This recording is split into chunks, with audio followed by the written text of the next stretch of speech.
မင်းမန်လေးမှာ460 CB ပျော်နေချိန် Blanco ကဖိတ်လို့ feed တက်နေချိန်ဟိုကမလေးမှာ Mercedes နဲ့ဖြုတ်နေပြီတဲ့ yo brother ဒါကြီးကတော့အရန်ချမ်းသွားပြီညီလေးသဘောပေါက်လို့အောင်အကိုကြီးဗမာစကားကိုရှင်းရှင်းလေးတခွန်းပြောမယ်နော်အကိုကြီးနဲ့ background တူတဲ့လူခေါ်ခဲ့ background မတူတဲ့လူခေါ်မလာနဲ့အခုမင်း mention ထားတဲ့လူကငါနဲ့ကဘာအကန့်မှမရှိဘူးဘာပြဿနာမှဘာ error မှမရှိဘူးခါပစ်ထက်က CR7 ပို့ပြီးတော့မှဖြုတ်နေပြီပို့ပြီး fan များတယ်ပို့ပြီးအောင်မြင်တယ်လို့ပြောရင်မင်းစကားကဘယ်လိုလက်ခံပါတော့မင်းတို့အကုန်လုံးကစောပေါက်လို့ပဲပြောမှာနဲ့ပဲမတူဘူးသဘောပေါက်လားငါပြောတာသူတို့ကြုံတွေ့လာတဲ့အတွေ့အကြုံတွေဖြတ်တန်းလာတဲ့အနေအထားတွေ professional ဖြစ်တာချင်းမတူဘူးအဲ့တော့အဲ့ဒီ professional ဖြစ်တာချင်းမတူတဲ့သူတို့ဥတန်းကြီးနေပြီဆိုတော့ကမင်းကိုပြောစရာစကားတစ်ခုပဲရှိတော့တယ်အဲ့ဒါပါလဲဆိုတော့ထမင်းပြောင်းစားနေလေ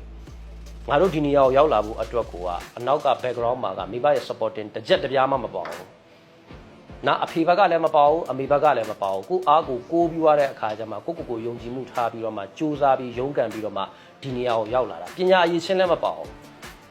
မင်းတို့ကမနေ့တနေ့မှ TikTok ပေါ်တက်လာပြီးွားတဲ့အခါကျတော့မမြင်ဘူးမူးမြစ်ထင်နေတာသဘောပေါက်လားကိုကြီးပြောတာငါတို့ story ကိုလွန်ခဲ့တဲ့9နှစ်တုန်းအရင်တော့ကနားထောင်နေတဲ့လူတွေဆိုတည်တယ်ငါတို့ TikTok ပေါ်မှာဖြောက်လာတာ9နှစ်ရှိပြီပညာအရေးချင်းငါတို့9တန်းထိပဲကြောင်းတက်ခဲ့ရတယ်10တန်းတက်ရမယ့်အချိန်မျိုးမှာထပ်မတက်တော့ဘဲနဲ့စီးပွားရေးလောကထဲခြေစုံပြည့်ဝင်ပြီးတော့မှ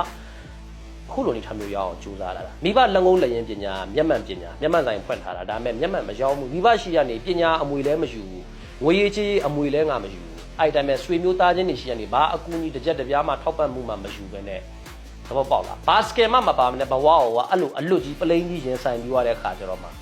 ဒီနေရာကိုရောက်လာတာဖြစ်တဲ့အပေါ်မှာငါတို့ပြောနေတဲ့စကားတွေကတို့ကျောင်းမှာတင်ခဲ့တဲ့သေယုံညွန်းနှန်းတဲ့စာတွေစာအုပ်ထဲမှာရေးထားတဲ့စာသားတွေတစ်ခုမှမပေါ့ဘဝမှာလက်တွေ့မျက်မြင်ကိုယ်တွေ့နှစ်ဖူးတွေ့ဒူးတွေ့ကြုံလာသမျှဥစ္စာတွေအကုန်လုံးမင်းတို့တော်ပြီးဖြစ်နေအခုပြန်ပွားသဘောပေါက်လားဒီလေကိုကြီးပြောတာလွယ်မနေဘူးဖြူဆိုပြီးတက်လာတာဒီနောက်တော့ပဲရောက်သေးတယ်ဖြောင်းဆိုရိုက်ချခံရတော့ဝိဆိုပြန်လွဲ့သွားပြန်ကုံယုံထပြန်တက်တယ်ဖြူဆိုဒီနောက်တော့ပဲရောက်သေးတယ်ပြန်ရိုက်ချခံရတာအဲ့လိုမျိုးအချိန်ချင်းခါခါတွေကြုံပြီးသွားတဲ့အခါကျမှအင်ကြီးချွတ်ပြမယ်မင်းတို့နောက်ကျောမှာဒဏ်ရာနှက်ချက်တွေအပြည့်ပဲဒါမဲ့ဒီနေ့ဒီချိန်ဒီနေရာရောက်လာတာမင်းပြောတဲ့အခု460ကိုငါစီးနေနိုင်တယ်အဲ့ဒါငါပြောဘဝကြီးပဲရောက်460မဟုတ်ဘူး Mercedes ကိုအကိုကြီးခုပဲပြီးစီးနိုင်တယ်ညီလေးသဘောပေါက်လားဒါမဲ့ပါလဲဆိုတော့လူတိုင်းက crazy ဖြစ်တာကြမတူဘူး460ကိုကြိုက်လို့ကိုပဲစီးတာမင်းပြောတဲ့ Mercedes ပြောငါအခုပဲစီးပြသ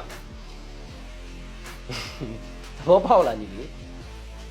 background တူတဲ့လူခေါ်ခဲ့စိတ်ဝင်စားတယ်အောက်ချီကနေတက်လာပြီးွားတဲ့အခါကျမှဒီနေရာကိုရောက်အောင်ကြိုးစားလာတဲ့သူအချင်းချင်းငါလိုအချိန်ဘယ်နှစ်ကနေဘယ်နှစ်ခုနှစ်ကနေဘယ်နှစ်ခုနှစ်အတွင်းမှာကဘလို့ဖြုတ်လာတယ်ဆိုတဲ့ဥစ္စာမျိုးရှိခဲ့တယ်ဆိုရင်ငါ